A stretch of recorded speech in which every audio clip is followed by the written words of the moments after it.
ये कहानी है ओशियो नाम के एक लड़के की, जिसे अपने घर के स्टोर रूम में एक खुफिया दरवाजा मिला। जब वो नीचे गया तो उसे बेसमेंट में 500 साल से वहां बंद एक राक्षस मिला, जिसे वहां करिश्मई भाले ने रोका हुआ था। उसे आजाद करने पर उस राक्षस ने ओशियो पर हमला बोल दिया, लेकिन जब उस करिश्मई भाले ने ओशियो को अपना नया मालिक बनाया तो उसकी ताकत से डर कर तोरा नाम का वो राक्षस पीछे हट गया। पिछले एपिसोड में हमने देखा था कि कैसे धीरे धीरे बहुत सारे राक्षसों को हराने के बाद वो दोनों एक दूसरे के करीब आ गए थे। अब उनका एक अलग ही लव हेट बॉन्ड बन गया था। एक दिन वो पहाड़ों के बीच बने एक घर में पहुंचे, जहां एक भाई बहन के जोड़े ने ओशियो से उनके एक दूसरे भाई जीरो को मारने की गुजारिश की। उनकी ये बात सुनते ही ओशियो को बहुत जोर से गुस्सा आया और उसके मुताबिक वो किसी के कहने पर किसी की भी जान नहीं ले सकता था। जैसे ही ओशियो ने तोरा को वहां से चलने को कहा, तभी उन दोनों ने ओशियो के सामने एक हाथ फेंक दिया, जो उनके मुताबिक पास के गाँव के एक आदमी का था, जिसे उनके भाई जीरो ने मारा था। और उनका कहना था कि अगर ओशियो ने उनकी मदद नहीं करी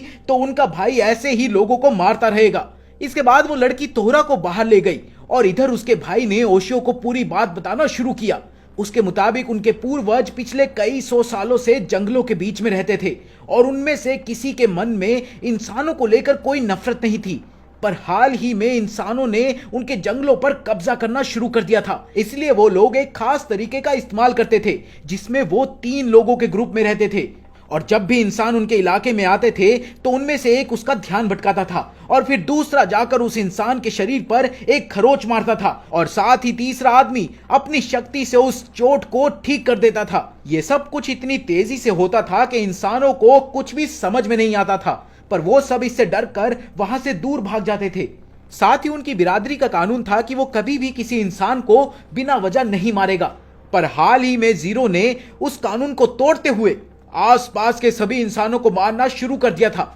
इसके बाद उस आदमी ने ओशियो की आंख में देखते हुए उससे पूछा कि क्या वो उनके लिए जीरो को मारेगा, क्योंकि वो खुद अपने भाई को नहीं मारना चाहते थे।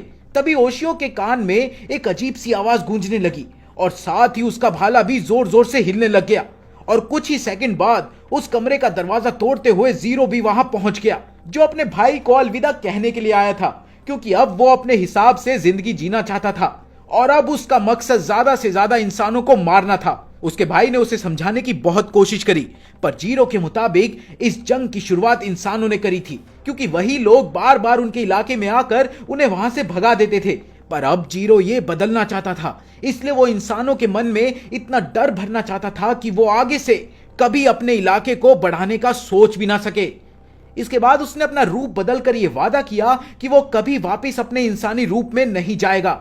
पर तभी उसको करिश्मई भाले से निकल रही शक्तियों का एहसास हुआ, जिसके बाद उसको अपने भाई बहन पर बहुत गुस्सा आया, क्योंकि वो समझ गया था कि उन्होंने उसे मरवाने के लिए एक इंसान की मदद मांगी थी। पर जीरो ने उससे भी खुद को बचा लिया। इससे पहले कि जीरो ओशियो को खत्म कर पाता, तोहरा ने अपना एक हाथ जीरो के पेट में घुसा दिया। अपने सामने तोहरा जैसे ताकतवर राक्षस को देखकर जीरो ने अपना मन बदल लिया और वो वहां से भाग गया। इसके बाद तोहरा ने ओशियो के पास जाकर उसे वहां से चलने को कहा, पर तभी उसे एहसास हुआ कि ओशियो अभी तक बेहोश था और साथ ही उसके सिर से खून निकल रहा था। तोहरा ने उसे उठाने के लिए भला बुरा सुनाना शुरू कर दिया, पर तभी उस लड़की ने तोहरा को बताया कि उनके बिरादरी के राक्षस की दी हुई चोट सिर्फ एक खास दवाई से ठीक हो सकती थी। जिसके बाद उस लड़की ने तोहरा को दवाई दी, जिसे लगाते ही ओशियो वापिस से जिंदा हो गया। ओशियो ने वापिस होश में आते ही तोहरा को बताया कि जीरो के दिल में सिर्फ नफरत भरी हुई थी और अगर उन्होंने उसे नहीं रोका तो वो न जाने कितने लोगों को मार देगा। उसने उन भाई बहनों से जीरो का पता पूछा और तुरंत ही उस तरफ जाने लगा, पर तभी उसकी नजर तोहरा के अलग हुए हाथ पर पड़ी, जिसे देखकर वो बहुत घबरा गया और तुरंत ही उसे वापस जोड़ने की कोशिश में लग गया। इसके बाद वो सभी कंस्ट्रक्शन साइट पर पहुंच गए, जहां जीरो पहले से ही मजदूरों का इंतजार कर रहा था। अभी वो लोग जीरो को ढूंढ ही रहे थे कि तभी अचानक से गुस्से से भरे जीरो ने ओशियो के ऊपर हमला कर दिया। उसके भाई बहनों ने भी उसे रोकने की बहुत कोशिश करी, पर वो इतना ताकतवर था कि उसने एक ही बारी में उन्हें भी पीछे ढकेल दिया। इसके बाद ओशियो ने उसके ऊपर एक हमला किया, जिसमें वो जीरो को चोट पहुंचाने में कामयाब हो गया। जीरो ने तुरंत ही जाकर एक पहाड़ की चोटी उनके ऊपर गिरा दी, पर ऐन वक्त में ओशियो और तोहरा ने पत्थर को उनके ऊपर गिरने से रोक दिया। लेकिन वो दोनों भाई बहन एक ट्रक के नीचे फंस गए थे, जिसमें से लगातार तेल लीक कर रहा था। ओशियो ने तोहरा को पत्थर छोड़कर उनकी मदद करने को कहा, क्योंकि अगर उन दोनों को बाहर नहीं निकाला गया तो थोड़ी देर बाद तेल में आग लग सकती थी, जिससे एक बहुत बड़ा धमाका होगा। इसके लिए तोहरा पहले तो तैयार नहीं था, पर जब ओशियो ने उससे बार बार विनती करी तो वो उनकी मदद करने के लिए तैयार हो गया। जीरो भी अपना काम खत्म करने के लिए नीचे आ गया था, पर जब उसने देखा कि तोहरा और ओशियो उसके भाई बहन की मदद कर रहे थे तो उसने एक बार के लिए अपना मन बदल लिया। साथ ही ओशियो ने उसका दिल बदलने के लिए कई सारी बातें भी बोली, पर तभी मजदूर भी वहां पहुंच गए। वो सभी जीरो को देखकर डर गए और उन्होंने उसके ऊपर पत्थर फेंकना शुरू कर दिया। इससे गुस्सा होकर जीरो ने सभी मजदूरों को खत्म करने का फैसला कर लिया, पर तभी एक मजदूर की सिगरेट से तेल में आग लग गई। अब उनके पास बहुत कम वक्त था और इसीलिए तोहरा ने भी जीरो से मदद करने को कहा। कुछ सेकंड तक सोचने के बाद जीरो भी तोहरा के साथ उस ट्रक को उठाने में लग गया, पर वो इतना भारी था कि वो दोनों मिलकर भी उसे उठा नहीं पा रहे थे। ये देखकर ओशियो ने चिल्लाकर मजदूरों से मदद मांगी और ओशियो की आवाज सुनते ही सभी मजदूर मदद करने के लिए पहुंच गए। इसके बाद उन सभी ने वहां खड़े होकर आग को देखा और इधर ओशियो को लग रहा था कि शायद जीरो का मन बदल गया होगा और उसने जीरो से इंसानों को एक और मौका देने की बात करी। जीरो ने पहले तो इस बात को हंसते हुए लिया, पर अचानक से उसने ओशियो के ऊपर हमला कर दिया, जिससे बचने के लिए जैसे ही ओशियो ने अपना भाला आगे किया वो सीधा जाकर जीरो के पेट में घुस गया और उसकी वहीं पर मौत हो गई। जीरो की ऐसी मौत का ओशियो के दिमाग के ऊपर बहुत ज्यादा असर पड़ा था, इसलिए वो दोनों भाई बहन ओशियो और तोहरा को एक खुफिया जगह पर लेकर गए जहां नहाने से सभी चोट और दर्द दूर हो जाते थे। वो दोनों ही बहुत मजे कर रहे थे कि तभी ओशियो को एक लड़की की गाने की आवाज सुनाई दी, जिसे सुनते ही वो लड़की को ढूंढने चला गया, पर उसे देखते ही वो लड़की वहां से भाग गई। ओशियो को इस बात से बहुत शर्म आ रही थी, पर तोहरा को समझ नहीं आ रहा था कि आखिर कोई ऐसे क्यों भागेगा, और साथ ही उसका मानना था कि वो लड़की कोई मामूली लड़की नहीं थी, लेकिन ओशियो ने उसकी बात को मजाक में ही नकार दिया। अगले दिन जब वो लोग होकाइडो जाने के लिए बस ढूंढ रहे थे तो उनकी नजर फिर से उस लड़की पर पड़ी जो बैलेंस बिगड़ने की वजह से एक गाड़ी के नीचे आने वाली थी, लेकिन तभी ओशियो ने बीच में कूदकर उसकी जान बचा ली। वो लड़की बेहोश हो चुकी थी कि तभी पास की एक दुकान वाली औरत ने ओशियो को बताया कि असल में उस लड़की का नाम साया था, जो शहर के सबसे अमीर परिवार की बेटी थी, और साथ ही उसने ओशियो को बताया कि पहाड़ के ऊपर उस लड़की का बहुत बड़ा घर है। इसके बाद ओशियो ने साया को अपनी पीठ पर बैठाकर उसे उसके घर छोड़ने का फैसला किया, पर तोहरा के मुताबिक वो ये सब सिर्फ इसलिए कर रहा था क्योंकि उसे साया पसंद आ गई थी। रास्ते में वो दोनों अपनी बातों में उलझे हुए थे कि तभी साया की आंख भी खुल गई, जिसने सबसे पहले तो ओशियो को परेशान करने के लिए उससे माफी मांगी, पर असल में वो शहर में उसे ही ढूंढने निकली थी। ये बात सुनते ही ओशियो शर्मा गया क्योंकि वो साया को पहली बार ही मिल रहा था। जैसे ही ओशियो ने उसे नीचे उतारा वो तोहरा को अपने सामने देखकर डर गई। ये देख ओशियो और तोहरा दोनों ही हैरान रह गए क्योंकि कोई आम इंसान किसी राक्षस को तब तक नहीं देख सकता था जब तक वो राक्षस खुद ना चाहे। इसके बाद साया ने उन्हें बताया कि असल में वो एक ऐसे परिवार का हिस्सा थी जो सदियों से राक्षसों और इंसानों के बीच बातचीत के फर्क को कम करने का काम करते थे, और उनके मुताबिक ये फर्क जितना कम होगा उतना ही आसान इस धरती पर शांति से जीना होगा। जैसे ही साया ने वापस से चलने की कोशिश करी तो कमजोरी की वजह से वो गिरने लगी, जिसके बाद ओशियो उसे वापस अपने कंधे पर बैठाकर उसे उसके घर की तरफ भागने लगा। साया के घर पहुंचने पर वो और ओशियो एक कमरे में बैठकर दोनों बातें कर रहे थे कि तभी उसके पिता और दादी भी वहां पहुंच गए, जो साया के अकेले घर से बाहर जाने पर बहुत गुस्सा थे, और इसीलिए उन्होंने साया को बुरा भला बोलना शुरू कर दिया। थोड़ी देर तक सुनने के बाद ओशियो को बहुत गुस्सा आया और उसने साया के पिता से बहस करना शुरू कर दिया, पर बात ज्यादा बढ़ने से पहले ही साया ने बीच में आकर उन्हें रोक दिया, और साथ ही उसने ओशियो से बात करने के लिए अपने पिता से आधे घंटे का समय मांगा। उसके पिता के वहां से जाने के बाद भी ओशियो का गुस्सा शांत नहीं हुआ था और वो लगातार उनके बारे में बुरे भले शब्द बोलता जा रहा था।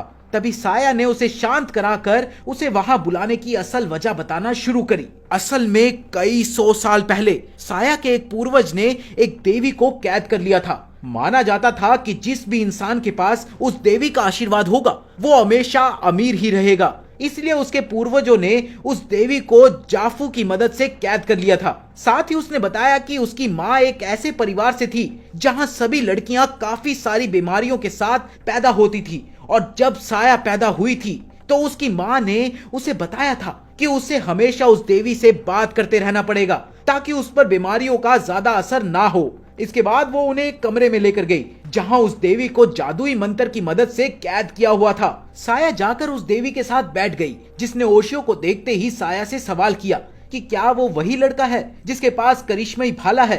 इसके बाद उसने तोहरा को भी नमस्ते की और वो ये नहीं समझ पा रही थी कि आखिर तोहरा ओशियो के साथ क्यों घूम रहा था, बल्कि उसे तो राक्षसों का राजा होना चाहिए था। जिस पर तोहरा का कहना था कि वो अपनी कहानी सुनाकर समय बर्बाद नहीं करना चाहता, बल्कि वो ये जानना चाहता था कि आखिर उन्हें यहाँ क्यों लाया गया था। जिस पर उस देवी ने जवाब दिया कि वो चाहती है कि वो लोग उस जादुई बैरियर को तोड़कर उसे वहां से आजाद करवाए। ये बैरियर बहुत ही ताकतवर जादू से तैयार किया गया था और सिर्फ करिश्मई भाले की मदद से ही उसे तोड़ा जा सकता है। इसके बाद तोहरा ने उससे पूछा कि क्या वो इस बैरियर को तोड़ने का परिणाम जानती है, जिस पर उस देवी ने अपनी हामी भरी। पर वहीं ओशियो और साया को कुछ समझ नहीं आ रहा था, इसलिए तोहरा ने उन्हें बताया कि बैरियर के टूटते ही वहां बहुत ज्यादा शक्ति एक साथ निकलेगी, जिसकी वजह से देवी खत्म भी हो सकती है। ये सुनते ही साया बहुत घबरा गई, पर उस देवी ने साया को समझाने की कोशिश करी कि इसमें उन दोनों का फायदा है। और तभी साया के पिता भी वहां पहुंच गए थे और वो तुरंत ही समझ गए थे कि आखिर वो लोग क्या करना चाहते थे, इसलिए उन्होंने सीधा ओशियो पर वार कर दिया। इसके बाद उन दोनों के बीच एक लड़ाई शुरू हो गई। उधर तोहरा ने अपनी बिजली से उस बैरियर को तोड़ने की कोशिश तो करी, पर उसका कोई फायदा नहीं हुआ।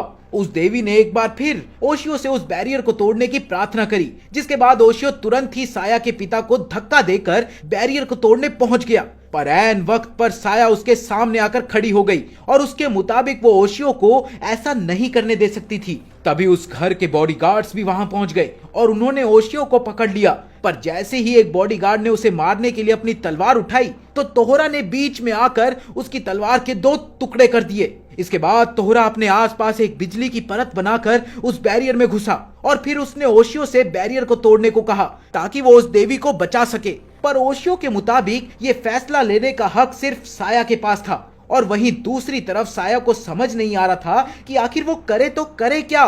तोहरा बार बार ओशियो को बैरियर तोड़ने को कह रहा था, क्योंकि बैरियर के बीच में फंसे होने की वजह से उसे बहुत ज्यादा तकलीफ हो रही थी। थोड़ी देर तक साया के जवाब का इंतजार करने के बाद ओशियो ने उस बैरियर को तोड़ ही दिया, जिसके बाद वहां एक बहुत बड़ा धमाका हुआ, पर तोहरा ने उस देवी को बचा लिया। धमाका खत्म होने के बाद उन्होंने देखा कि पूरा घर तबाह हो चुका था और साथ ही वो देवी भी वापिस स्वर्ग में चली गई थी। इसके बाद ओशियो और तोहरा भी साया से एक आखिरी बार मिलकर वापिस अपने रास्ते पर निकल गए। उस दिन साया के चक्कर में बस छूटने की वजह से ओशियो और तोहरा ने उन भाई बहनों के घर रुकने का ही फैसला किया। उस रात खाना खाने के बाद जब ओशियो बाहर तालाब के पास टहलने के लिए गया तो अचानक से उसे पानी में नाका की शक्ल दिखाई दी, जो बार बार इनो को लेकर चिल्ला रही थी। इससे पहले कि ओशियो कुछ भी समझ पाता वो तस्वीर पानी से गायब हो गई। इसके बाद ओशियो तुरंत ही भागते हुए तोहरा के पास पहुंचा और उसने तोहरा से इसके बारे में पूछा, पर तोहरा को इसके बारे में कुछ भी नहीं पता था।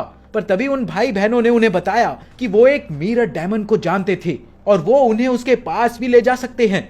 जिसके बाद वो चारों एक पहाड़ की चोटी में बनी एक गुफा के आगे पहुंच गए, जहां पहुंचकर उन दोनों ने उस राक्षस को बाहर आने को कहा और थोड़ी देर बाद उनके सामने एक ऐसा राक्षस आया जो बिल्कुल एक शीशे की तरह दिखाई देता था। बाहर आकर उस राक्षस ने बात करना शुरू ही किया था कि तभी उसकी नजर ओशियो और उसके भाले पर पड़ी, जिसे देखकर वो इतना डर गया कि वो तुरंत ही वापस गुफा की तरफ भागने लगा। उन भाई बहन ने उसे वापस बुलाने की बहुत कोशिश करी, पर वो किसी की सुनने को तैयार ही नहीं था। और तभी तोहरा ने उसे पकड़ लिया, जिसे उसने तुरंत ही पहचान लिया और वो डर के मारे कांपने लग गया। तोहरा ने उसे धमकी देकर सारी जानकारी देने को कहा, जिसके लिए वो तुरंत ही तैयार हो गया। इसके बाद उस राक्षस ने एक टीवी का रूप ले लिया, जिसमें उन्होंने देखा कि इनो और नाका स्कूल से वापस आते वक्त काफी सारे चिप्स खरीद कर लाए थे, क्योंकि उस रात वो दोनों साथ ही रुकने वाले थे। पर थोड़ी देर तक बातें करने के बाद अचानक से नाका के कमरे में पड़ा एक शीशा जोर जोर से हिलने लगा। इससे पहले कि वो दोनों कुछ समझ पाते, उस शीशे में से एक बहुत बड़ा राक्षस निकलकर नाका की तरफ बढ़ा। पर तभी इनो ने बीच में आकर नाका को धक्का मार दिया, जिस वजह से वो राक्षस इनो को अपने साथ शीशे में वापस ले गया। ये सब देखकर ओशियो गुस्से से भर चुका था और उसने अपना रूप भी बदल लिया। ओशियो ने उस राक्षस से उन्हें वहां पहुंचाने के लिए कहा, जिसके लिए वो तैयार तो हो गया था, पर उसके मुताबिक वो लोग ज्यादा देर तक शीशे के अंदर नहीं रह सकते थे, वरना वो हमेशा के लिए उसी में कैद हो जाएंगे। उसकी बात सुनने के बाद तोहरा और ओशियो ने छलांग लगा दी और वो सीधा नाका के पास पहुंच गए, जो अभी भी रो रही थी। उन्होंने नाका से तुरंत ही उस शीशे के बारे में पूछा और जवाब मिलते ही सीधा उसमें छलांग लगा दी। पर इस बार नाका भी उनके साथ शीशे के अंदर आ गई थी। अंदर जाते ही उन्होंने राक्षस को ढूंढ लिया जिसने अभी भी इनो को पकड़ा हुआ था। ये देखकर तोहरा और ओशियो दोनों ही गुस्से से भर चुके थे और वो अपनी पूरी रफ्तार से उसकी तरफ बढ़ रहे थे। उन्हें अपनी तरफ आता देख उस राक्षस ने कई सारे लीच उनके ऊपर छोड़ दिए थे जो जाकर सीधा तोहरा से चिपक गए, पर अपनी ताकत की मदद से तोहरा ने उन सभी को एक ही बारी में तबाह कर दिया। इसके बाद वो दोनों राक्षस की तरफ बढ़े जिससे एक ही बारी में खत्म करके उन्होंने इनो को आजाद करा लिया और वो चारों वापिस से नाका के घर आ गए। नाका और इनो दोनों ही बेहोश हो गई थी, इसलिए उन दोनों को सही सलामत घर छोड़ने के बाद ओशियो और तोहरा वापिस से शीशे के बाहर आ गए। इसके बाद वो दोनों उन भाई बहनों को अलविदा कहकर बस स्टॉप के लिए निकल गए। ओशियो चाहता था कि तोहरा उसे अपनी पीठ पर बैठाकर सीधा उन्हें उनकी मंजिल पर ले जाए, लेकिन तोहरा बस में बैठने का अनुभव लेना चाहता था। बस में बैठने के बाद 5 मिनट तक तो तोहरा ने बहुत मजे किए, पर उसके बाद वो बोर होने लगा। लेकिन तभी उसे कुछ अजीब सा महसूस हुआ और वो चुपचाप बैठ गया। उसे इस तरह चुपचाप देखकर जब ओशियो ने उससे इस बारे में पूछा तो तोहरा ने उसे बताया कि उसे आसपास बहुत सारे राक्षसों की मौजूदगी महसूस हो रही थी और उसके मुताबिक सभी राक्षसों के मन में तोहरा को लेकर बहुत ज्यादा नफरत भरी हुई थी। तभी ओशियो को समझ नहीं आ रहा था कि आखिर कोई राक्षस तोहरा से नफरत क्यों ही करेगा, जिस पर तोहरा ने जवाब दिया कि असल में उसने कई सारे राक्षसों को मारा था और शायद इसलिए वो लोग उससे नफरत करते होंगे। बस थोड़ी देर तक ऐसे ही चलती रही और धीरे धीरे तोहरा को और ज्यादा राक्षसों की शक्तियां महसूस हो रही थी और ये सभी राक्षस ओशियो से भी उतनी ही नफरत करते थे। तभी अचानक से एक गिलहरी जैसे दिखने वाले राक्षस ने शीशा तोड़कर सबसे पहले ड्राइवर को मारा और फिर ओशियो पर हमला किया। ड्राइवर के मरते ही बस सीधा रोड पर लगी रेलिंग से जाकर टकरा गई, पर तभी वो राक्षस हमला करने के लिए वापस आया, लेकिन इस बार ओशियो उसे एक ही बारी में खत्म करके रोड के किनारे पर कूद गया। उधर वो बस खाई में जाकर गिर गई। इससे पहले कि वो दोनों कुछ भी समझ पाते, कई सारे राक्षसों ने उन्हें चारों तरफ से घेर लिया। अपने आप को चारों तरफ से घेरा देख उन दोनों ने तुरंत ही राक्षसों को मारना शुरू कर दिया, पर वो दोनों इतने सारे राक्षसों से नहीं लड़ सकते थे। और वहीं ओशियो को इस बात का डर था कि इस लड़ाई की वजह से कई और इंसानों की जान खतरे में पड़ सकती है, इसलिए उसने तोहरा से इस लड़ाई को जंगल की तरफ ले जाने को कहा और इसके बाद वो दोनों जंगल की तरफ भागने लग गए। पर तभी एक राक्षस ने ओशियो के पैर को पकड़ लिया और उसका कहना था कि वो ओशियो और उसकी मां दोनों को ही जान से मार देगा। तभी कई सारे राक्षसों ने एक साथ ओशियो के ऊपर हमला कर दिया। उधर तोहरा ने उसे बचाने की कोशिश तो करी, पर तभी एक बंदर जैसे दिखने वाले राक्षस ने उसे रोक दिया और फिर वो राक्षस तोहरा का मजाक उड़ाने लग गया क्योंकि वो एक इंसान की मदद कर रहा था। जैसे ही चीजें और ज्यादा खराब होने लगी तभी ओशियो के करिश्मई भाले की शक्तियां जाग गई और उसने तुरंत ही उस राक्षस को मार दिया। इसके बाद वो भाला ओशियो को घसीट कर सीधा लेक के पास ले गया।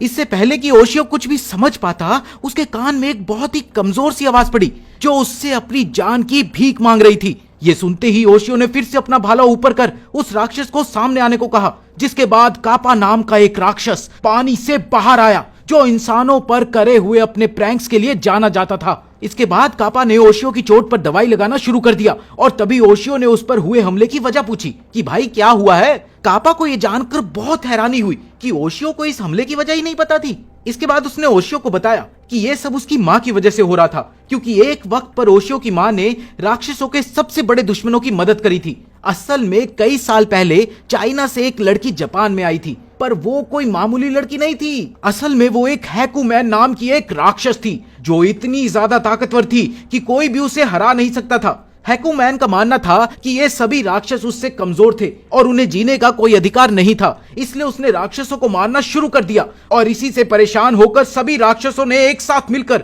उसके खिलाफ लड़ाई शुरू कर दी। पर इस लड़ाई का कोई फायदा नहीं हो रहा था। तभी तोहरा ने भी उनका साथ देने का फैसला किया, जिसके बाद वो लोग हैकुमैन को पीछे ढकेलने में कामयाब हो गए। पर हैकुमैन ने एक दिन उसका बदला लेने का वादा भी किया और इसीलिए सभी राक्षस चाहते थे कि हैकुमैन को खत्म कर दिया जाए, लेकिन तोहरा को इसमें कोई दिलचस्पी नहीं थी। इसीलिए वो वापस अपनी जगह पर चला गया जहां ओशियो के एक पूर्वज ने उसे कैद कर दिया। इधर राक्षसों ने हैकुमैन का पता तो लगा लिया था, पर वो उसका कुछ भी नहीं बिगाड़ सके, क्योंकि उसके बचाव के लिए एक बहुत ही शक्तिशाली कवच तैयार किया गया था और ये कवच किसी और ने नहीं बल्कि ओशियो की मां ने बनाया था। और उसी दिन से सभी राक्षस ओशियो और उसकी मां से नफरत करते थे। तभी ओशियो को एहसास हुआ कि कुछ राक्षस उसकी तरफ आ रहे थे, लेकिन कापा ने उसी वक्त उसे गांव की तरफ जाने को कहा क्योंकि राक्षस उधर नहीं जाते थे। जैसे ही वो कापा को अलविदा करके गांव की तरफ भागा तो बहुत सारे राक्षसों ने उसके ऊपर हमला कर दिया, जिनसे वो चाहकर भी अकेला नहीं लड़ सकता था। पर तभी उसे एक बूढ़े आदमी की आवाज आई जो राक्षसों के बीच फंसा हुआ था। ओशियो ने तुरंत ही उस आदमी को अपने कंधे पर बिठाया और एक बार फिर गांव की तरफ भागना शुरू कर दिया और आखिरकार वो उस आदमी से रास्ता पूछते हुए गांव में पहुंच ही गया, जहां एक दुकान पर पहुंचकर एक औरत ने ओशियो को खाने के लिए कुछ सामान दिया। तभी उस बूढ़े आदमी ने ओशियो से उसके बारे में सवाल करना शुरू कर दिया, जिसके जवाब में ओशियो ने उसे अपनी पूरी कहानी सुनाई। इसके बाद वो उस बूढ़े आदमी को थोड़ा सा खाना देकर वहां से जाने लगा। लो बाबा, तुम खा लो। पर तभी उसे एहसास हुआ कि बहुत सारे राक्षस उसकी तरफ आ रहे थे। उसने उस आदमी को अंदर जाने को कहा, लेकिन इससे पहले वो कुछ कर पाता, कई सारे राक्षसों ने उन्हें चारों तरफ से घेर लिया। इसके बाद जब एक राक्षस ने उसके ऊपर हमला करने की कोशिश करी तो ओशियो ने उसे मारकर वापस जंगल की तरफ भागना शुरू कर दिया। लेकिन तभी रास्ते में उसकी नजर एक सांप जैसे दिखने वाले राक्षस पर पड़ी जो एक औरत पर हमला करने वाला था। पर तभी ओशियो ने बीच में आकर उसके भी टुकड़े कर दिए। इसके बाद वो एक खाली जगह पर पहुंच गया जहां कई सारे राक्षसों ने उसे घेर लिया था। ओशियो ने उनका सामना करने की बहुत कोशिश करी पर वो बहुत ज्यादा थक गया था और इसीलिए राक्षसों ने उसे चारों तरफ से मारना शुरू कर दिया और देखते ही देखते ओशियो इतना घायल हो गया था कि वो जमीन पर गिर गया और अब वो चाहकर भी कुछ नहीं कर सकता था। पर तभी ऐन वक्त पर किगारी और उसके भाई भी वहां पहुंच गए। उन दोनों को वहां देखकर ओशियो काफी हैरान था और उसने उन्हें अपनी जान बचाकर वहां से जाने को कहा, लेकिन वो दोनों लोग अपनी आखिरी सांस तक ओशियो का साथ देने वाले थे। दोस्त हो तो ऐसे हो। तभी एक बहुत बड़े राक्षस ने किगारी पर हमला कर दिया जिससे उसे काफी चोट आई और साथ ही उसने ओशियो के ऊपर भी अपने कुछ राक्षसों से हमला करवाया। पर ओशियो ने अपने भाले की मदद से उन सभी को खत्म कर दिया। इसके बाद किगारी ने ओशियो से तोहरा के बारे में पूछा, जिस पर ओशियो का मानना था कि शायद तोहरा ने राक्षसों का साथ देने का फैसला कर लिया होगा। पर किगारी इस बात को मानने को तैयार नहीं थी। तभी उस बड़े राक्षस ने किगारी और उसके भाई के सामने एक ऑफर रखा जिसके मुताबिक अगर वो ओशियो को खत्म कर देंगे तो वो उन दोनों भाई बहनों को जिंदा जाने देगा। ओशियो का कहना था कि उन्हें ये ऑफर मान लेना चाहिए क्योंकि वो अब वैसे भी जिंदा नहीं बचने वाला। पर किगारी और उसके भाई ने आखिरी सांस तक ओशियो का साथ देने का फैसला कर लिया था, इसलिए उन्होंने अपनी पूरी ताकत के साथ उस बड़े राक्षस पर हमला कर दिया। पर तभी अचानक से वहां बहुत बड़ा बिजली का धमाका हुआ जिसमें ज्यादातर राक्षस एक ही बार में खत्म हो गए। ये बिजली का धमाका किसी और का नहीं बल्कि तोहरा था और तोहरा भी वहां पहुंच गया था, जिसके मुताबिक सिर्फ उसे ही ओशियो को मारने का अधिकार था। इसके बाद वो उन तीनों को लेकर एक खाली जगह पर पहुंचा, जहां पहुंचते ही अचानक से तोहरा और वो दोनों भाई बहन गायब हो गए और रात एकदम से दिन में बदल गई। इससे पहले कि ओशियो कुछ समझ पाता, उसकी नजर एक बहुत बड़े घर पर पड़ी जहां से उसे एक आवाज अंदर बुला रही थी। दरअसल ओशियो को काफी डर भी लग रहा था पर वो फिर भी हिम्मत करके उस घर के अंदर चला गया जहां उसे वही चाइनीज देवी मिली जो एक अजीब से दिखने वाले आदमी के साथ बैठी हुई थी। ओशियो के सवाल करने पर उस आदमी ने बताया कि असल में वो इस एरिया के सभी राक्षसों का लीडर था और उसी के कहने पर सभी राक्षसों ने ओशियो के ऊपर हमला किया था। पर ओशियो से बात करने के बाद उस आदमी ने अपना मन बदल लिया था। पर असल में ओशियो ने जंगल में जिस बूढ़े आदमी को बचाया था वो कोई और नहीं बल्कि वही था और अब वो भी ओशियो को एक मौका देना चाहता था, जिसके बदले में ओशियो को यह पता लगाना था कि आखिर उसकी माँ हकुमान को क्यों बचा रही थी। ओशियो इस डील के लिए तैयार नहीं था, जिसके बाद उस लीडर ने सभी राक्षसों को ओशियो का पीछा करने से मना कर दिया। पर अब राक्षस इस चीज के लिए तैयार नहीं थे और सभी राक्षस ओशियो और तोहरा को रोकने के लिए उस घर के बाहर खड़े हो गए। लीडर ने एक बार फिर से सभी राक्षसों को अपना फैसला सुनाया, पर उनमें से सबसे बड़ा राक्षस इस फैसले को मानने के लिए तैयार नहीं था क्योंकि ओशियो और तोहरा ने उसके कई भाइयों और बहनों को मार दिया था और अब वो तोहरा से लड़ना चाहता था। ये सुनते ही तोहरा भी लड़ाई के लिए तैयार हो गया। उस राक्षस की बात सुनने के बाद लीडर ने एक चैलेंज रखा जिसके मुताबिक अगर वो तोहरा को हराने में कामयाब हो जाएगा तो वो लोग उसके फैसले को पलट सकते थे, पर अगर तोहरा ने उसे हरा दिया तो उन सभी को उसका फैसला मानना पड़ेगा। इसके बाद उस राक्षस और तोहरा में एक लड़ाई शुरू हुई जिसमें पहले तो उस राक्षस ने तोहरा को पीटना शुरू कर दिया, जिसे देखकर ओशियो घबरा गया। पर थोड़ी ही देर में तोहरा ने उसके हमले को रोककर उसके ऊपर अपनी आंख से हमला किया और फिर उसे एक जोर का बिजली का झटका भी दिया जिससे उसका पूरा शरीर जल गया। पर तोहरा अभी भी रुकने वाला नहीं था। इसके बाद तोहरा ने उस राक्षस को पीटना शुरू कर दिया और वो उसे तब तक पीटता रहा जब तक वो हार नहीं गया। लड़ाई खत्म होने के बाद ओशियो और तोहरा फिर से अपनी मंजिल की ओर निकल गए। अगले दिन आखिरकार वो लोग होकाइदो पहुंच ही गए, पर रास्ते में चलते वक्त उनके चारों तरफ धुंध होने की वजह से वो अपना रास्ता भटक गए। तोहरा ने इसमें ओशियो की गलती बताई, पर अभी वो इस बात पर बहस कर ही रहे थे कि तभी अचानक एक मकड़ी जैसे दिखने वाले राक्षस ने ओशियो के ऊपर हमला कर दिया। ओशियो ने उस हमले को तो रोक दिया, पर इससे पहले कि वो कुछ समझ पाता, एक लड़की ने बीच में आकर उस राक्षस को वहीं खत्म कर दिया। इसके बाद उस लड़की ने उसे बताया कि इस राक्षस को हैकू मैन ने भेजा था। ओशियो से उसका नाम जानने के बाद उस लड़की को विश्वास नहीं हो रहा था कि ओशियो जैसा बच्चा इस करिश्मई भाले का हकदार था। ओशियो के मुताबिक वो कोई बच्चा नहीं था, पर उस लड़की ने उसे थप्पड़ मारते हुए बताया कि असल में वो एक ऐसे ग्रुप का हिस्सा थी जो राक्षसों को खत्म करने का काम किया करते थे और बचपन से ही उसे करिश्मई भाले का उत्तराधिकारी बनने के लिए तैयार किया गया था। पर ओशियो के बीच में आने की वजह से वो भाला उसे नहीं मिल पाया और अब वो चाहती थी कि ओशियो ये भाला उसके हवाले कर दे, क्योंकि वो इसके काबिल नहीं था। इधर ओशियो इसके लिए तैयार नहीं था, इसलिए उस लड़की ने ओशियो को नीचा दिखाने के लिए हर हमले में ओशियो की गलती निकालना शुरू कर दिया और उसने बस वाले हमले में भी गलती ओशियो की ही बताई, क्योंकि वो करिश्मई भाले की शक्ति का पूरा इस्तेमाल नहीं कर पाया था। उसकी इस बात ने ओशियो को सोच में डाल दिया, जिसके बाद उसे लगने लग गया कि शायद उसी की वजह से ये सारे हमले हो रहे थे। इसके बाद उस लड़की ने ओशियो के हाथ से वो करिश्मई भाला छीन लिया और अब उसके मुताबिक वो अकेले ही सभी राक्षसों को खत्म कर सकती है। इसीलिए उसने ओशियो को वापस अपने घर जाने को कहा। तोहरा ने ओशियो का मूड ठीक करने की बहुत कोशिश करी, पर अभी ओशियो सोच में डूबा ही हुआ था कि तभी उनकी नजर अपने ऊपर उड़ रहे राक्षसों पर पड़ी। वो राक्षस उनके ऊपर हमला करने की बजाय सीधा उस लड़की के पास पहुंच गए। करिश्मई भाले ने उस लड़की के साथ काम करने से मना कर दिया था, इसलिए राक्षस ने बड़ी आसानी से उस लड़की को पकड़ रखा था। पर जैसे ही वो राक्षस उस लड़की को खत्म करने के लिए आगे बढ़े, पर तभी ओशियो ने पीछे से आकर उस लड़की के हाथ से भाला छीनकर उस राक्षस पर हमला कर दिया, जिस वजह से राक्षस को उस लड़की को आजाद करना पड़ा। वो लड़की ओशियो का ये रूप देखकर हैरान रह गई, लेकिन तभी उस राक्षस ने ओशियो पर हमला करके उसे नीचे गिरा दिया और जब वो लड़ने के लिए वापिस उठा तो उस राक्षस ने उसका ध्यान भटकाने के लिए एक बार फिर से उस लड़की को कैदी बना लिया। पर इस बार ओशियो ने हवा में उछालकर अपना भाला उस लड़की की तरफ फेंक दिया, जिसे देखकर सब हैरान थे। भाले की मदद से वो लड़की तो आजाद हो गई, पर उस राक्षस ने इसका फायदा उठाकर ओशियो को बंदी बना लिया। पर तभी इस लड़ाई में तोहरा भी शामिल हो गया और उसने एक ही बारी में ओशियो को आजाद करवा लिया, जिसके बाद ओशियो ने अपने भाले को फिर से बुलाया और एक ही हमले में उस राक्षस के 2 टुकड़े कर दिए। इसके बाद ओशियो ने उस लड़की से पूछा कि क्या वो करिश्मई भाले को अपने पास कुछ और दिनों के लिए रख सकता है, जिस पर उस लड़की ने जवाब दिया कि उसी की तरह 3 और लोग हैं जो इस भाले के पीछे पड़े हुए हैं, जो शायद ओशियो पर हमला भी कर सकते हैं। इसके बाद ओशियो उस लड़की को धन्यवाद बोलकर तोहरा के साथ खाना खाने के लिए एक रेस्टोरेंट में गया, जहां खाना खाने के बाद ओशियो बाहर खड़ा होकर उस लड़की की बातों के बारे में सोच ही रहा था कि तभी तोहरा ने उसका मजाक उड़ाना शुरू कर दिया, जिसके बाद वो दोनों फिर से आपस में बहस करने लग गए और जिस बीच ओशियो नीचे गिर गया और उसका सर एक बाइक पर जाके लगा। जब उसने पीछे मुड़कर देखा तो उसकी नजर बाइक पर बैठे एक लड़के पर पड़ी, जिसने ओशियो को एक बाइक राइड पर चलने का ऑफर दिया, पर ओशियो ने शर्माते हुए इसके लिए मना कर दिया। इसके बाद ओशियो बस पकड़ने के लिए अगले बस स्टॉप की तरफ भागने लगा, पर तोहरा को रास्ते में उस लड़के पर शक हो रहा था, इसलिए वो वापस उस लड़के से मिलने के लिए पहुंच गया। ओशियो ने उसे वापस बुलाने के लिए आवाज तो लगाई, पर तोहरा पर इसका कोई असर नहीं था। उधर तोहरा ने सबसे पहले उस लड़के से पूछा कि क्या वो भी इस करिश्मई भाले के लिए आया है, जिस पर उस लड़के ने अपना नाम अकीवा बताया और असल में वो भी उस लड़की की तरह बचपन से ही करिश्मई भाले का उत्तराधिकारी बनने के लिए तैयारी कर रहा था। पर फिलहाल उसे भाले से ज्यादा तोहरा में दिलचस्पी थी। तोहरा ने यह सुनते ही अकीबा पर हमला कर दिया, जिसके बाद उन दोनों के बीच एक लड़ाई शुरू हो गई, जिसमें अकीबा ने आगे निकलने के लिए तोहरा पर बार बार हमला करना शुरू कर दिया।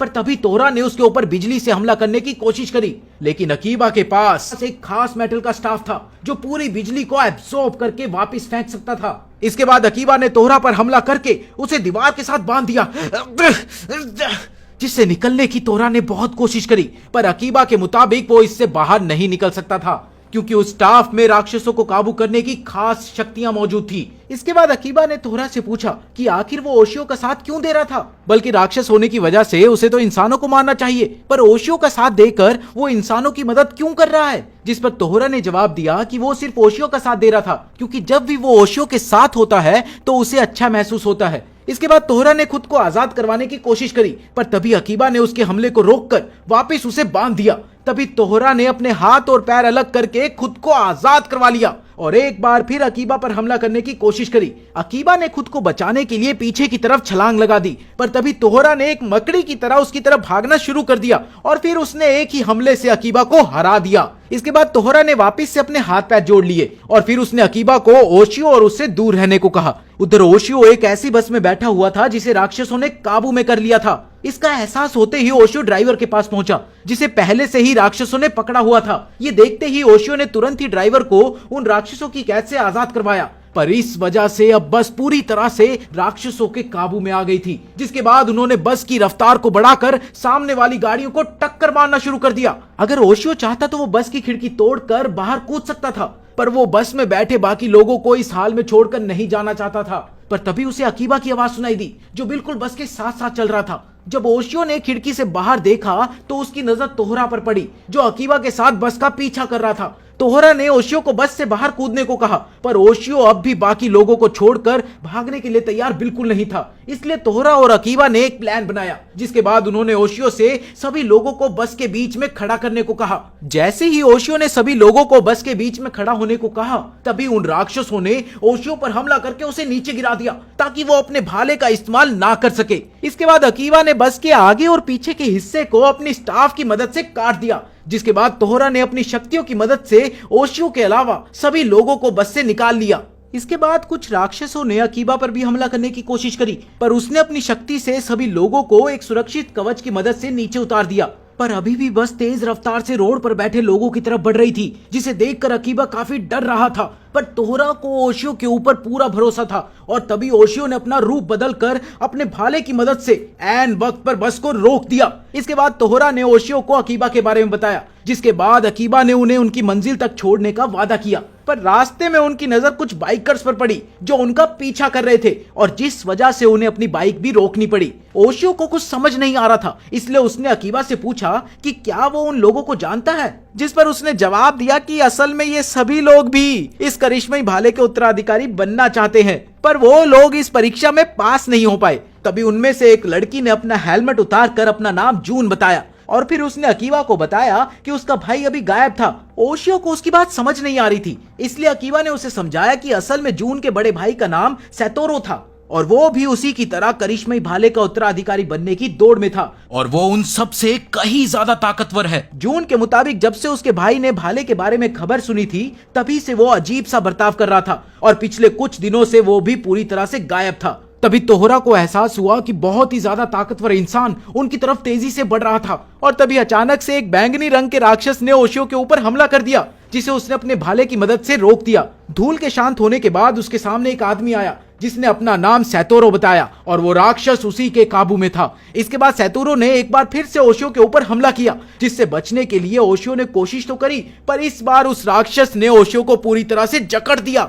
उधर अकीबा ने भी सैतोरो को रोकने के लिए उस पर हमला किया, पर सैतोरो उन सभी से काफी ज्यादा तेज और ताकतवर था, इसलिए उसने एक ही बारी में अकीबा को नीचे पटक दिया। इसके बाद बाकी बाइकर्स ने भी सैतोरो पर हमला करने की कोशिश करी, पर उस राक्षस ने उन्हें भी अपनी पकड़ में ले लिया। ओशियो चाहकर भी खुद को छुड़ा नहीं पा रहा था, पर तभी तोहरा ने बीच में आकर एक ही बारी में उस राक्षस के 2 टुकड़े कर दिए और ओशियो को आजाद करवा दिया। इसके बाद ओशियो ने तुरंत ही अपना रूप बदलकर उस राक्षस पर फिर से हमला कर दिया और बाकी बाइकर्स को भी बचा लिया। इसके बाद ओशियो की नजर सैतोरो पर थी, पर तभी अपने भाई को बचाने के लिए जून बीच में आ गई, पर सैतोरो ने उसे एक थप्पड़ मारकर साइड में गिरा दिया। तभी सैतोरो को बहुत तेज सर दर्द होने लग गया और वो अपना काबू खोता जा रहा था, इसलिए उसने ओशियो को बाद में देखने का फैसला किया और तुरंत ही वहां से भाग गया। तोहरा के मुताबिक सैतोरो पर लीच मॉन्स्टर का असर था और अब उन्होंने उसके दिमाग पर काबू पा लिया था। ओशियो ने तोहरा से सैतोरो की मदद करने के लिए कहा, पर तोहरा के मुताबिक उसे ओशियो के अलावा किसी और इंसान से कोई फर्क नहीं पड़ता था। इसके बाद वो सभी एक पेट्रोल पंप पर पहुंचे, जहां ओशियो एक शीशे के सामने जाकर खड़ा हो गया और फिर बार बार मिरर मॉन्स्टर को बुलाने लगा और थोड़ी देर बाद वो मिरर मॉन्स्टर उस शीशे में आ गया। ओशियो ने तुरंत ही उसे सैतोरो की परेशानी के बारे में बताया और तोहरा को प्यार से धमकाने के बाद उस मिरर मॉन्स्टर ने उनकी बात राक्षसों के लीडर से करवाई, जिसने ओशियो को बताया कि सैतोरो की मदद करने के लिए उसे किसी तरह उसके दिमाग के अंदर जाना पड़ेगा और फिर अपने भाले की मदद से सभी लीच मॉन्स्टर को मारना पड़ेगा, पर उसके सही सलामत वापस बाहर आने की बहुत कम संभावना थी। इसके बाद वो सभी एक जगह आग जलाकर बैठे हुए थे कि तभी उन्हें आसमान में एक ब्लैक होल दिखाई दिया और कुछ ही देर बाद उसमें से सैतूरो अपने कुछ बग मॉन्स्टर के साथ निकला, जिसने बाहर आते ही अपने जादू की मदद से तोहरा को चैन में बंद कर दिया और ओशियो के हाथ से उसका भाला नीचे गिरा दिया। इसके बाद उसने अपने बग मॉन्स्टर्स को ओशियो पर हमला करने भेज दिया। जून ने बीच में आकर सैतूरो को रोकने की कोशिश करी तो उसने जून को थप्पड़ मारकर नीचे गिरा दिया, पर जून इतनी जल्दी हार मानने वालों में से नहीं थी, इसलिए उसने वापस से अपने भाई को रोकने की कोशिश करी, जिस वजह से उसका ध्यान भटक गया और उधर तोहरा और ओशियो को अपने आप को आजाद करवाने का समय मिल गया। ओशियो ने तुरंत ही अपने भाले से उन राक्षसों के टुकड़े कर दिए और वहीं तोहरा ने अपनी बिजली से उन्हें जला दिया। ये देखकर सैतूरो पागल हो गया और उसने अपनी बहन को मारने के लिए अपना चाकू निकाल लिया, पर ओशियो ने तुरंत ही अपना भाला फेंक कर उसका चाकू नीचे गिरा दिया, जिसके बाद सैतूरो को वापस से होश आने लगा और वो अपनी हालत देखकर बहुत परेशान हुआ। वो जानता था कि वो कभी भी इस सब से बाहर नहीं आ पाएगा, इसलिए उसने खाई में छलांग लगा दी, पर तभी ओशियो ने अपने भाले को फेंक कर उसे नीचे गिरने से रोक दिया। इसके बाद सभी लोगों ने उसे वापस ऊपर खींच लिया, लेकिन अभी भी वो बेहोशी की हालत में था और अपने भाई का हाल देखकर जून जोर जोर से रो रही थी। ये सब देखकर ओशियो ने सैतूरो के शरीर के अंदर जाने का फैसला किया, पर अकीबा ने उसे ऐसा करने से रोकने की कोशिश करी और उसके मुताबिक शायद ओशियो कभी भी वापस नहीं आ पाएगा। अकीबा ने उसे रोकने के लिए गुस्से का भी इस्तेमाल किया, पर ओशियो ने अपना इरादा नहीं बदला, इसलिए अकीबा हार मानकर वहां से चला गया। इसके बाद ओशियो ने बाइक के शीशे की मदद से एक बार फिर मिरर मॉन्स्टर को बुलाया और मिरर मॉन्स्टर ने भी ओशियो को रोकने की कोशिश करी, क्योंकि उसके मुताबिक अगर ओशियो एक बार किसी इंसान के शरीर के अंदर चला गया तो वो अपनी इंसानियत खो देगा। पर ओशियो सैतूरो की मदद करने के लिए ये जोखिम उठाने के लिए भी तैयार था। उसके इस बर्ताव को देखकर मिरर मॉन्स्टर ने उसकी मदद करने के लिए इजुना नाम के एक छोटे से राक्षस को भी उसके साथ भेजने का फैसला किया, जो उस शरीर के अंदर मदद करने वाला था। लेकिन इजुना को इंसान कुछ खास पसंद नहीं थे, लेकिन तोहरा को अपने सामने देखकर वो ओशियो की मदद करने के लिए तैयार हो गया। जाने से पहले ओशियो ने अपनी इंसानियत दांव पर लगाने के लिए तोहरा से माफी मांगी, क्योंकि तोहरा उसे एक इंसान के रूप में खाना चाहता था, पर तोहरा ने उसे बताया कि वो भी उसके साथ सैतूरो के शरीर के अंदर आने वाला था और जैसे ही ओशियो कुछ और बनाने लगेगा तो तोहरा उसे वहीं पर खा लेगा। इसके बाद ओशियो ने जून को सैतूरो के शरीर को पकड़ कर रखने को कहा, क्योंकि शायद उनके अंदर जाने की वजह से उसका शरीर जोर से हिलने लग जाए। जून को उसका काम देकर वो तीनों सैतूरो के शरीर के अंदर चले गए, जहां पहले तो बहुत ज्यादा अंधेरा था, पर कुछ ही सेकंड बाद वो तीनों उसके शरीर के अंदर थे। इजुना ने उन्हें उसका पीछा करने को कहा, पर तभी उन्होंने देखा कि बहुत सारे राक्षस उनकी तरफ आ रहे थे, लेकिन ओशियो को अपना काम पता था और वो तीनों उन राक्षसों को मारते हुए उसके दिल तक पहुंच गए। पर तभी सैतूरो के शरीर की कुछ नसों ने उन तीनों को पकड़ लिया, जिससे खुद को छुड़ाने की उन्होंने बहुत कोशिश करी, पर इसका कोई फायदा नहीं हुआ। इससे परेशान होकर तोहरा ने अपनी बिजली का इस्तेमाल किया, जिस वजह से सैतूरो को बहुत ज्यादा दर्द हो रहा था, इसलिए ओशियो ने तोहरा को बिजली का इस्तेमाल करने से मना कर दिया। पर तभी उस करिश्मई भाले ने अपने आप जाकर उस राक्षस पर हमला कर दिया, जिस वजह से उसे उन तीनों को छोड़ना पड़ा। इसके बाद ओशियो ने उस राक्षस को सैतूरो के शरीर से बाहर धकेलने की कोशिश करी, पर इस वजह से उसके शरीर पर बहुत ज्यादा जोर आने लगा और उसका खुद पर काबू कम होने लगा। तोहरा को ओशियो की चिंता हो रही थी, पर ओशियो ने जल्द ही वापस खुद पर काबू पा लिया और तुरंत ही वापस से भागने लग गया। इसके बाद वो तीनों सैतूरो की रीढ़ की हड्डी के पास पहुंचे, जहां उन्होंने देखा कि बहुत सारे राक्षसों ने उसकी हड्डी को घेरा हुआ था। ओशियो ने तुरंत ही उन राक्षसों को मारना शुरू कर दिया, पर तभी अचानक से उन सभी ने ओशियो को पकड़ लिया और लाख कोशिशों के बावजूद भी वो खुद को आजाद नहीं करवा पा रहा था। पर तभी जून के रोने की वजह से राक्षसों की शक्तियां कमजोर पड़ गई और ओशियो खुद को आजाद करवाने में कामयाब हो गया और उसने वहां पर मौजूद सभी राक्षसों को मारना शुरू कर दिया। पर इस सब के बीच करिश्मई भाला ओशियो के ऊपर हावी होने लग गया और उसके शरीर से कुछ काली चीजें निकलना शुरू हो गई। पर जल्द ही ओशियो ने वापस से अपने ऊपर काबू पा लिया और फिर सैतूरो के दिमाग की तरफ भागने लगा। पर तभी रास्ते में बॉस मॉन्स्टर ने ओशियो के ऊपर हमला कर दिया, जिसके बाद उन दोनों के बीच में लड़ाई शुरू हो गई, जहां दोनों ही अपनी पूरी ताकत लगाकर लड़ रहे थे। ओशियो को यह एहसास हो गया था कि ये राक्षस बाकी राक्षसों की तरह बिल्कुल भी कमजोर नहीं है। इसके बाद उस राक्षस ने ओशियो का ध्यान भटकाने के लिए उसे हैकुमैन की एक झलक दिखाई और उसकी एक झलक से ही ओशियो अपने घुटनों के बल बैठ गया, जिसका फायदा उठाकर उस राक्षस ने उसके ऊपर हमला कर दिया। पर ऐन वक्त पर इजुना ने बीच में आकर ओशियो को बचा लिया और उस हमले को अपने ऊपर ले लिया, जिसके बाद ओशियो को बहुत ज्यादा गुस्सा आया। उसने तुरंत ही इजुना को साइड में रखा और फिर उस राक्षस पर हमला करना शुरू कर दिया। अभी उन दोनों के बीच लड़ाई चल ही रही थी कि तभी ओशियो के शरीर ने हार मानना शुरू कर दिया। इसीलिए तोहरा ने ओशियो को एक प्लान बताया, जिसके मुताबिक वो लोग उस राक्षस को सैतुरो की आंख के पास लेकर जाएंगे, जहां जून के प्यार की ताकत की मदद से वो लोग उस राक्षस को आराम से हरा सकते हैं। इसके बाद उन्होंने राक्षस से डर के मारे भागना शुरू कर दिया, और जब वो राक्षस उनका पीछा करते करते सैतुरो की आंख के पास पहुंच गया तो ओशियो वापस हमला करने के लिए पीछे मुड़ गया। ये देखकर वो राक्षस तुरंत ही उनका प्लान समझ गया, इसलिए उसने वापस से भागना शुरू कर दिया। पर तभी इजुना ने वहां आकर उस राक्षस को वापस धकेल दिया। पर ऐसा करने से इजुना की जान भी खतरे में थी, और ओशियो किसी भी हाल में इसके लिए तैयार नहीं था, और उसने बहुत तेज रफ्तार से उस राक्षस की तरफ बढ़ना शुरू कर दिया। लेकिन जब जून की प्यार की शक्ति ने अपना काम किया तो उसी समय पर ओशियो ने उस राक्षस के दिल पर हमला कर दिया, जिसके बाद वो तीनों सैतुरो के आंसू के साथ वहां से बाहर आ गए। अभी वो तीनों अपनी जीत की खुशियां मना ही रहे थे कि तभी अचानक से करिश्मई भाले ने ओशियो के शरीर के ऊपर काबू पा लिया। क्या ओशियो भाले के शिकंजे से बच पाएगा? जानने के लिए चैनल को सब्सक्राइब कर लेना, ताकि आप अगले पार्ट को मिस ना कर दो, जो कि कुछ ही दिनों में अपलोड हो जाएगा। तो मिलते हैं अगली वीडियो में।